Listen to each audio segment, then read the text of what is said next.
We have come to the last part of Bruner's theory. Part 4 is on his theory of instruction. Of course, the last part that we discussed before this was on discovery learning.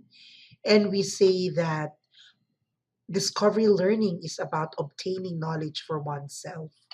So from these pictures, we recall the fun and the excitement and the effectiveness of discovery learning.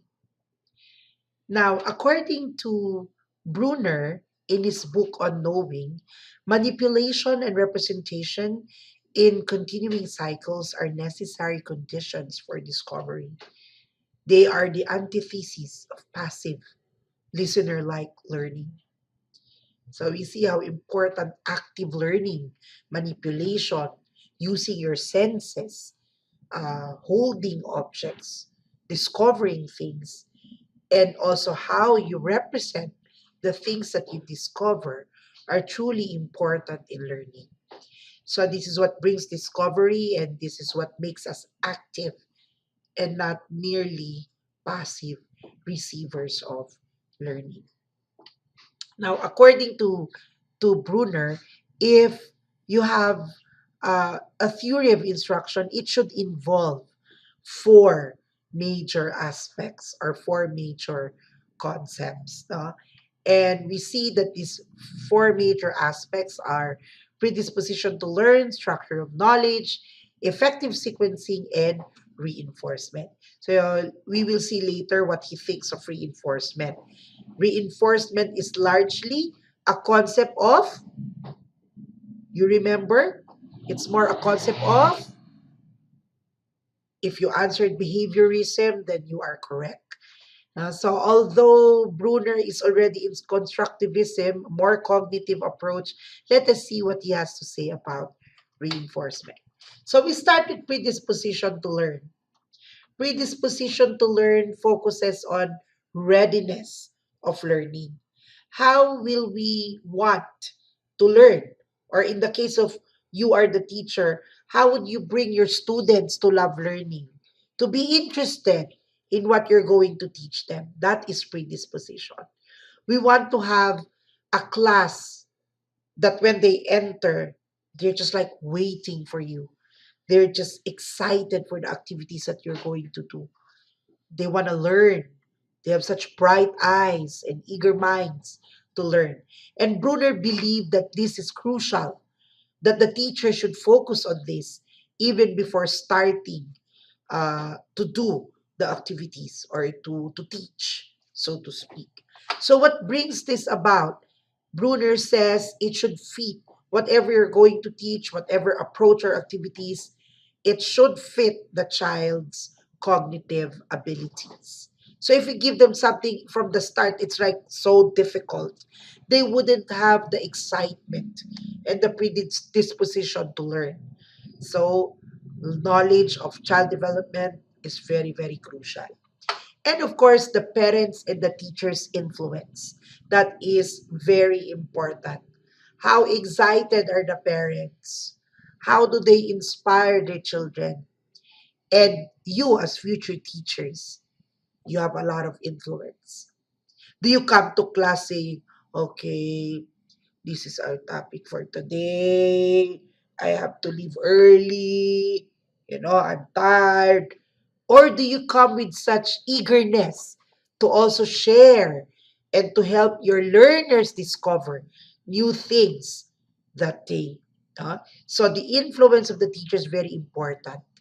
We want to build a community of learners all excited to learn, including the teacher. So Bruner is espoused this.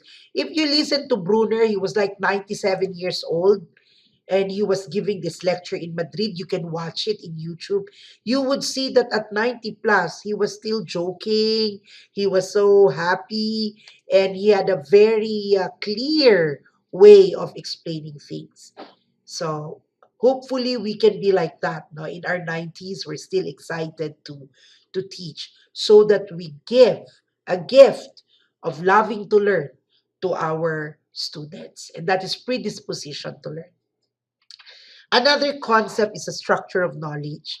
So again, this is related to Gestalt psychology. It's also related to, when you look at this, it reminds you of what's this? Did you say graphic organizer? And that is by David Ausubel. So Bruner and Ausubel agreed in this respect that structure of knowledge is very important. How you arrange what you're going to teach is vital. No? The structure and the principles of orientation is very important.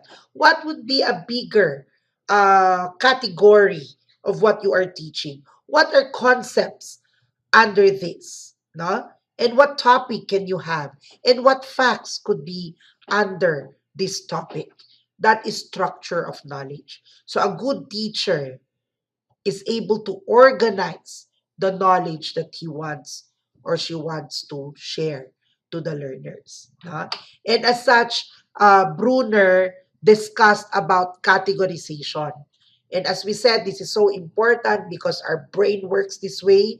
Our brain looks for patterns, for categories. And remember Tolman? He also spoke of cognitive maps. We can understand patterns in our minds and we approach new learning through these cognitive maps and categorization. And when you look at Ausubel, he would call this process, what's the process? Did you say subsumption?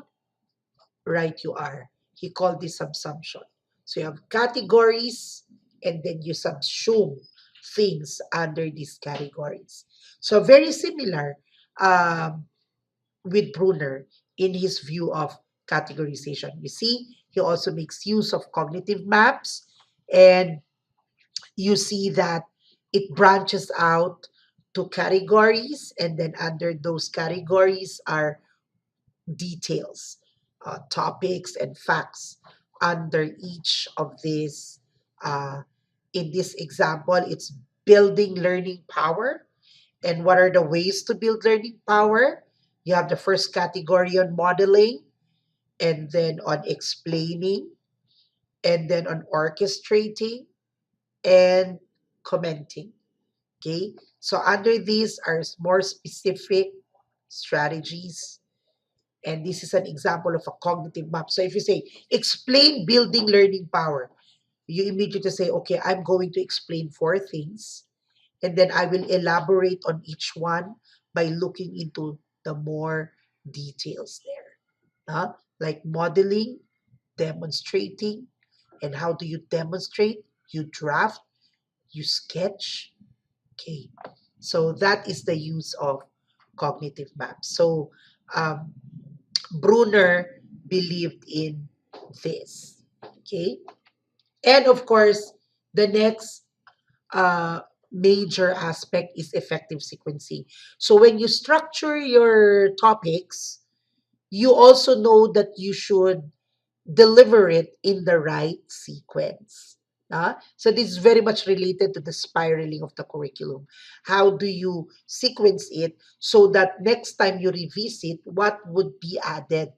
Okay, so simply in this example, you first have the alphabet and then words and then spelling and then grammar and then sentences and then paragraphs. So very, very important that you consider sequencing. And of course, the last part of the four aspects is reinforcement. As we said, reinforcement is a very behaviorist view. No, it's a term that is used usually by behaviorist theorists. And what did Bruner say about this? First, that rewards and punishment should be selected and paced appropriately.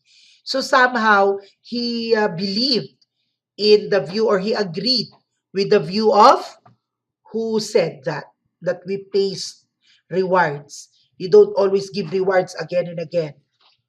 Who is the theorist? Was it Pavlov? No. Was it Watson?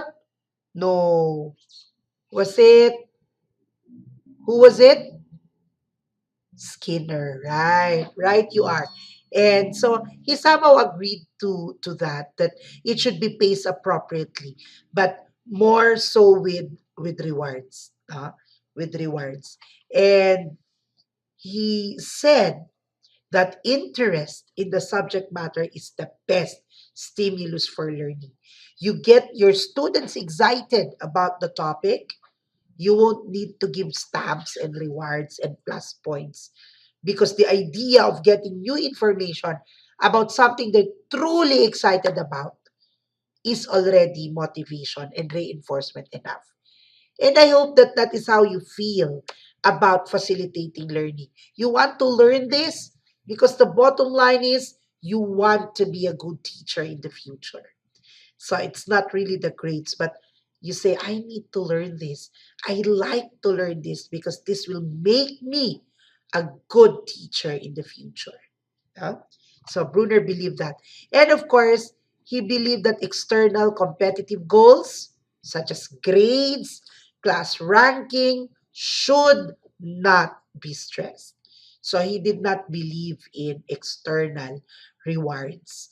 He did not believe in simply being ranking the learners, because he believed in what? More internal kind of motivation. What would reinforce us would be something that we feel inside. The interest, the enjoyment, the love of learning, rather than just what we get externally. Okay, so these are the views of Bruner, and Bruner was known as the father of constructivism. So in this word cloud, you would see all the different concepts that he had. There's the importance of discovery learning, of experience, of constructing learning, of using models, of using explorations, problem solving, and um, it's a very important theory. Bruner contributed heavily to the more progressive and the more constructivist view that we now have. Our K to 12 is largely constructivist, and as we say, is heavily influenced by Bruner. Okay, so to end this discussion on Bruner, we say we teach a subject not to produce little living librarians on the subject, but rather to get a student to think for himself, to consider matters, to take part in the process of knowledge getting. Knowing is a process, not a product.